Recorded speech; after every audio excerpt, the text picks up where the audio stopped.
अभी कुछ ही महीने हुए हैं मेघना बहू बनकर शर्मा परिवार में शामिल हुई थी। छोटा सा परिवार था उसका, सास ससुर, पति और एक छोटी ननंद रेनू, जिसकी शादी लगभग तय हो चुकी थी। उसकी मां ने अपने आशीर्वाद के साथ अपना ज्ञान भी आंचल में बांध कर दिया था कि सास ससुर को माता पिता और छोटी ननंद को बहन समान समझना। मायके में जिस तरह से भाई बहनों में अनबन होती है वहां भी होती है।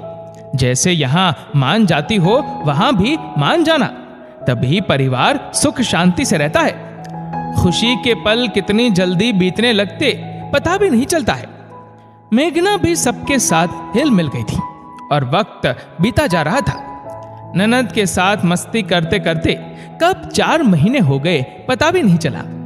शादी की तैयारियों में मेघना ने अपना पूरा सहयोग दिया।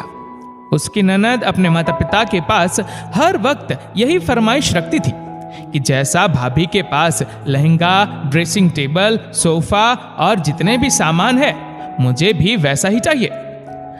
माँ तो माँ होती है, वो तो अपनी बेटी के लिए कुछ भी कर जाती है, बशर्ते बेटी सब पाकर खुश रहे। मेघना की सास ने कहा, बहू तुम्हारे पास तो 2 लहंगा है, उसमें से एक मेघना को बहुत पसंद है। अब तुम लहंगा पहन के क्या करोगी, तो उसे दे दो। एक घड़ी को मेघना संकोच की, क्योंकि अभी उसकी शादी को वक्त कितना हुआ था।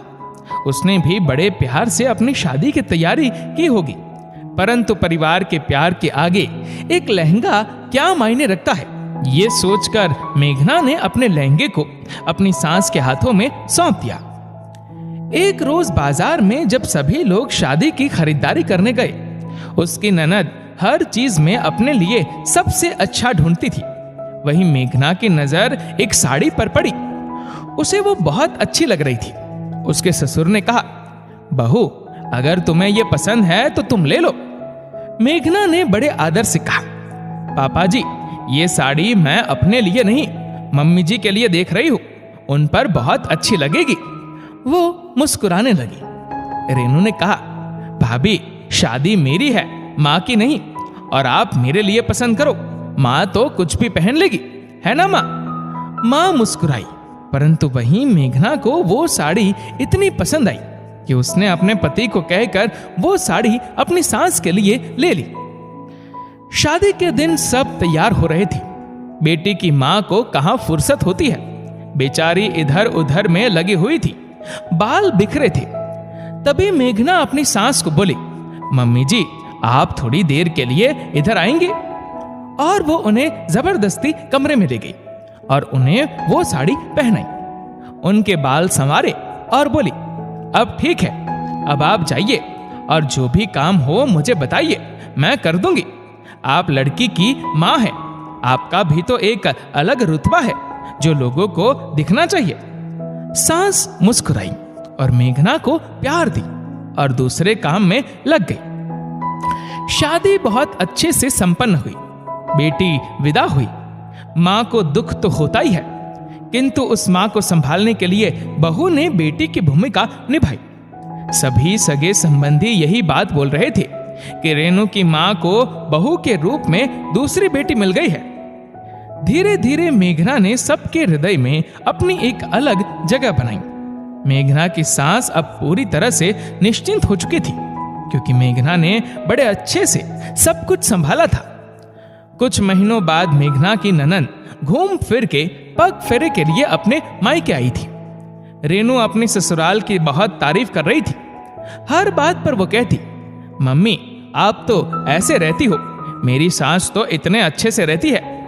हर बात पर वो अपनी ससुराल की तुलना और तारीफ करती थी, जो कहीं ना कहीं मेघना और उसकी सास को बुरी लग रही थी। खैर कुछ दिनों बाद वो वापस अपने ससुराल चली गई। जाना आना लगा रहता था। धीरे धीरे समय बीतता गया। मेघना भी पूरी तरह से घर को संभाल रही थी। एक रोज रेनू अपने पति के साथ मायके आई हुई थी। उसने बड़े प्यार से अपनी ननद और नंदोई के पसंद का खाना बनाया। सब खा रहे थे।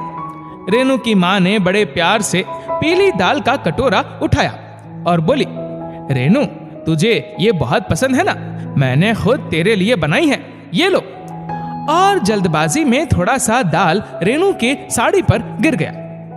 रेनू ने बहुत तेज आवाज में कहा, ये क्या कर दिया माँ? इतनी महंगी साड़ी है, खराब कर दिया आपने।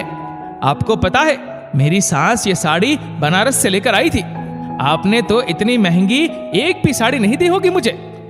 बेचारी मेघना की सास का इतना सा चेहरा हो गया था, फिर भी वो कुछ नहीं बोली और मुस्कुराकर बोली, रुको मैं अभी साफ कर देती हूं। इतना बोलकर किचन की तरफ चली गई। मेघना ने बात को संभाला और बोली, कोई बात नहीं रेनू जी, तुरंत साफ हो जाएगी, मैं अभी आती हूं।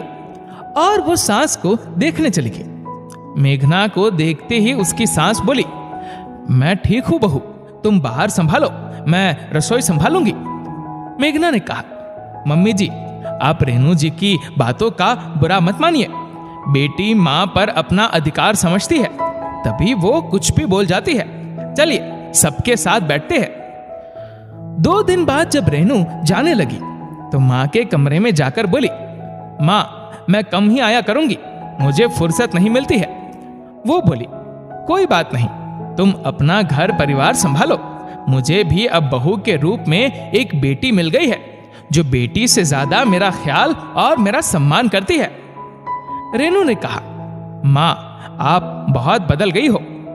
माँ ने बेटी के सर पर हाथ रखकर कहा, तुम खुश हो तो मैं खुश हूं, पर तुमसे अच्छी मेरी बहू है जिसने मेरे दामाद और मेरे परिवार के सामने मेरी इज्जत रखी और कभी मुझसे तेज आवाज में बात नहीं की है। गलती हम सास लोगों की है जो बहू को बेटी नहीं बना पाती और अपना सारा प्यार दुलार विदा की हुई बेटी पर ही लुटाती रहती है।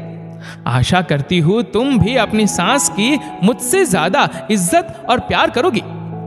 इन बातों को सुनकर दरवाजे पर खड़ी मेघना की आंखें भर आई।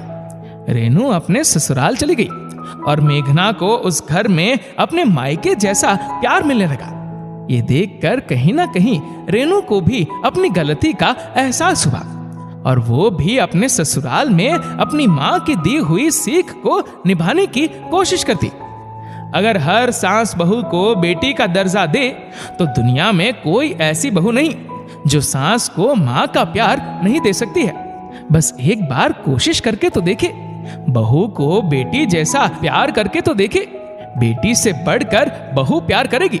दोस्तों इस वीडियो को लेकर आपकी क्या राय है नीचे कमेंट करके जरूर बताएगा। और अगर आपको वीडियो अच्छा लगा हो तो इस वीडियो को लाइक करेगा, शेयर करेगा ज्यादा से ज्यादा लोगों तक, और ऐसे ही और भी इंस्पिरेशनल वीडियोस के लिए सब्सक्राइब करें हमारे यूट्यूब चैनल को और फेसबुक पर फॉलो करें हमारे पेज को।